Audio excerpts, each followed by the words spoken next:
Assalamualaikum, balik lagi dengan Jaki. Dan pada video kali ini gue mau bahas BSSR guys. Gila, BSSR nih mau bagi dividen lagi guys. Oke, jadi gini guys, kita akan bahas BSSR. Jadi ada yang bertanya, kira-kira akan ada dividen trap gak guys? Kemudian ini potensi pergerakan harga sahamnya sampai di Kumdet itu berapa banyak? Nah, gue sudah rekap guys untuk dividen BSSR 3 ke belakang ya, di Januari 2022, kemudian di April 2022, kemudian di September 2022, dan terakhir di Desember 2022 ini. Kita mulai dari yang 3 Januari guys. 3 Januari itu kan tanggal munculnya berita ketika BSSR ingin membagikan dividen. Saat itu harga sahamnya adalah 4.400, yang mana dividen per share-nya adalah 348. Nah, pada saat Kumdet di Januari 2022 itu harga BSSR itu adalah 4.376. Kemudian tanggal ex-date-nya itu di 4.083. Jadi di ARB guys. Di ex-date-nya itu ARB. Nah, yield saat beritanya turun itu adalah 7,88%. Dan yield saat Kumdet BSSR adalah 7,9%. Jadi sebenarnya di Januari ini BSSR sahamnya nggak kemana-mana, sideways aja. Betul, memang dia sempat naik, sempat turun, sempat naik, sempat turun. Tapi pada saat di Kumdet ini ya tetap balik di angka segitu guys. Yang tadinya muncul berita di 4.400, di Kumdet Januari itu di 4.300. Oke, sekarang yang di bulan April, yang kedua. Pada saat beritanya muncul pertama kali itu harganya adalah 5.025 guys. Lu bisa lihat di chartnya. Kemudian dividen per share-nya adalah 411.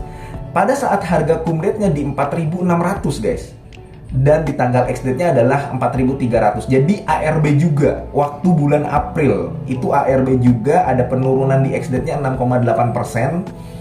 Dan yield saat beritanya turun itu adalah 8,17%. Yield saat Kumdetnya itu adalah 8,86%. Jadi sama seperti yang pertama polanya, dia nggak kemana-mana, sideways aja.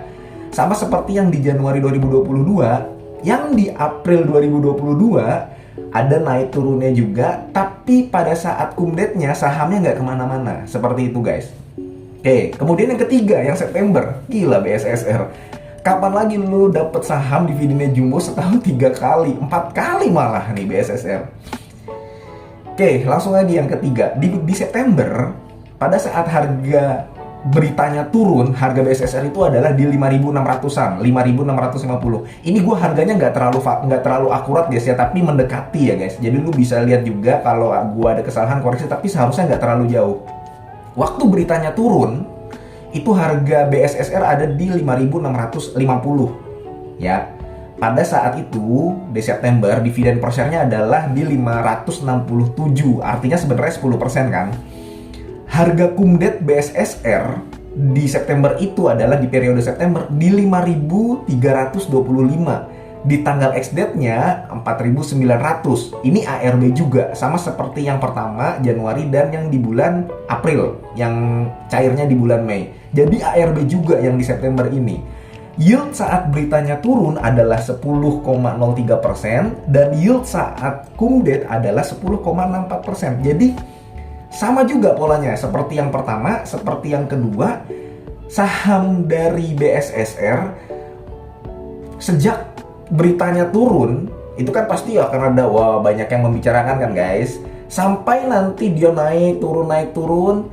Pada saat dia Kumdet sama, nggak kemana-mana, sideways aja. Terbukti dari yieldnya yang 10,03 sampai yang 10,04. Jadi ya naik tapi cuman sedikit gitu loh guys. Ya sideways lah, kita simpulkan sideways ya guys. Sahamnya nggak kemana-mana. Naik turunnya ada karena kan pasti banyak yang memanfaatkan momentum ya. Wah nih gini naik nih, gede naik sampai 5.600 katakanlah, turun lagi, naik lagi, turun lagi. Nah sekarang yang di Desember guys, harga saat berita turun, kita pakai harga sekarang guys ya, di 14 Desember 2020 itu per lembar adalah 5.050 guys. Dengan dividen per share-nya itu adalah 578an atau 77 ya guys. Artinya kan 11% sebenarnya, dan ini besar. Kita yang belum tahu adalah berapa harga cum date-nya BSSR, berapa tanggal ex-date-nya, kemudian yield-nya berapa. Nah, ini yang belum kita tahu guys. Tapi berdasarkan pola 3 sebelumnya, seharusnya guys ya, ini sekali lagi, kita tidak bisa memprediksi ke depannya bagaimana, menganalisa ke depannya bagaimana, harga sahamnya, marketnya itu meresponnya bagaimana, kita nggak bisa benar-benar akurat. Tapi yang bisa kita lakukan adalah mempelajari histori sebelumnya. Respon market bagaimana terhadap si dividen BSSR itu sendiri. Nah, kalau kita lihat dari yang 3 sebelumnya ini, berarti ada potensi yieldnya si BSSR juga nggak kemana-mana, tetap di angka 11%. Artinya kalau misalkan si yieldnya BSSR tetap di 11%, ya sahamnya bisa jadi di 5.050, bisa jadi di 4.900 bahkan. Seperti itu guys. Karena kalau misalkan si BSSR naik sampai 5.700, sebenarnya kan yieldnya masih 10%. Jadi turun kan dibanding yang sekarang. Saat berita turun yieldnya 11%. Kalau misalkan dia sahamnya naik sampai ke 5.700, yieldnya jadi 10%-an. Karena harga saham di 5.700, dividen persennya 570, 10% yield kan.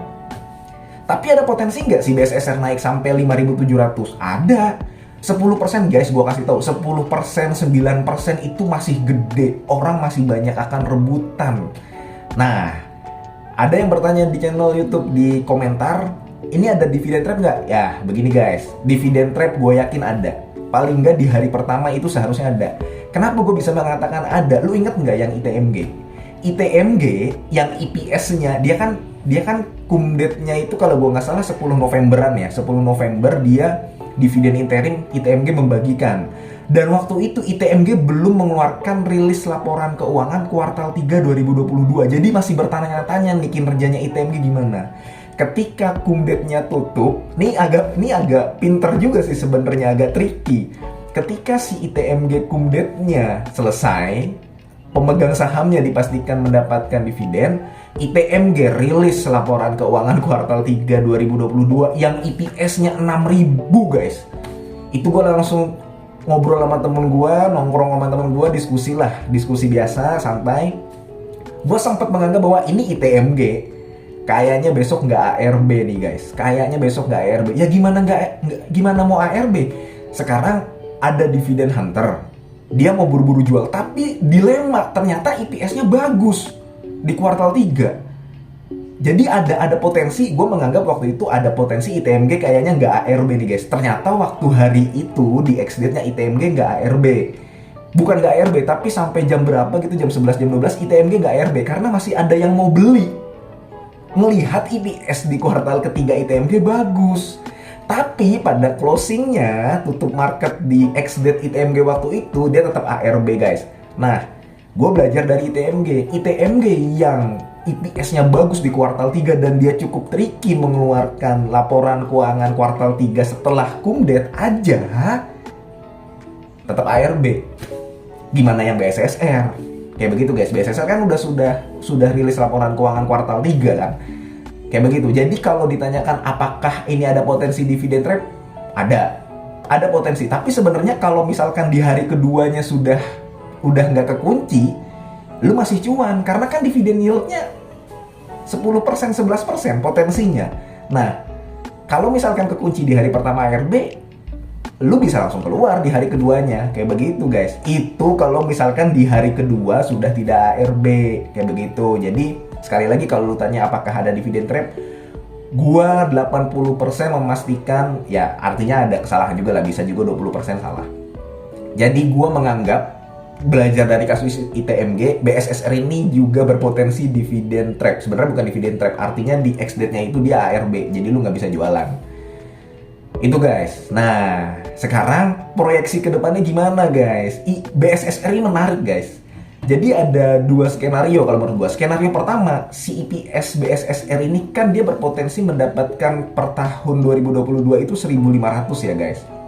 Dia sudah membagikan 567, dia sudah membagikan 577 atau 578 di Desember ini, yang artinya sebenarnya kalau dilihat dari potensi EPS di 2022, dia cuma tinggal punya EPS 391 perak. Nah, gue sempat bertanya, skenario pertama, ya berarti dia mungkin sisanya adalah membagikan sekitar 300, dividen finalnya ini sekitar 300 per lembar untuk BSSR sendiri. Artinya yang dia berpotensi membagikan dividen payout ratio di atas 80% guys. Jadi bisa jadi ini EPS-nya dibagiin semua kalau potensi EPS-nya itu 1535 benar-benar terpenuhi guys BSSR. Jadi dia masih bisa membagikan 300 perakan lagi, 350 lebih lah. Itu skenario pertama. Skenario kedua guys, nih yang cakep guys. Nih. Jadi si manajemen BSSR ini sudah tahu bahwa di kuartal 4 BSSR itu untungnya gede banget. Jadi dia berpotensi melebihi EPS per tahun 2022 1.500 itu bisa lebih. Katakanlah 1.700, 1.800. Artinya dia masih berani untuk membagikan dividen final jumbo. Makanya guys, di Desember ini si BSSR berani membagikan dividen lagi. Jadi itu ada dua skenario guys. Skenario pertama ya, dengan EPS yang sudah kita proyeksikan sama-sama, lu bisa lihat di RTI lah. Semua juga bisa ngelihat atau dimanapun di pihak ketiga. EPS-nya 1.535, yang artinya dia masih punya EPS 350-an, 390-an perak lagi untuk dibagikan sebagai dividen. Skenario kedua, kinerja BSSR di kuartal 4 2022, si manajemen ini udah tahu, wah ini bagus nih. Jadi kita berani bagiin dividen, begitu guys. Jadi berani bagiin dividen di Desember ini karena sudah tahu kinerjanya bagus guys. Kayak begitu. Dan potensinya bisa lebih dari 300 EPS-nya. Udah bukan 300 lagi, bisa 400 atau bisa 500 guys. Kayak begitu guys. Oke. Jadi itu aja guys yang bisa gue sampaikan. Tentunya selamat buat lu holder-holder BSSR. Sekali lagi selamat guys ya. Dan ini berarti ya bisa buat jajan lah kalau misalkan memang lu dapat dividen. Dan kalau misalkan lu nggak ngambil dividen, nanti dia naik, lu bisa ngambil capital gain ya kan. Jadi tinggal lu nya aja mau memutuskan mau ambil capital gain-nya atau dividennya. Karena gue yakin guys, yang udah holder dari sebelum tanggal 14 Desember ini udah cuan. Sekarang aja naiknya udah 8% kan. Begitu guys. Oke. Sekian aja video dari gue, mudah-mudahan ini bermanfaat buat lu. Semoga lu sehat selalu dan kita bisa bertemu kembali di video selanjutnya. Jangan lupa nanti di hari ada Maroko versus Prancis ya guys ya. Oke, wassalamualaikum warahmatullahi wabarakatuh.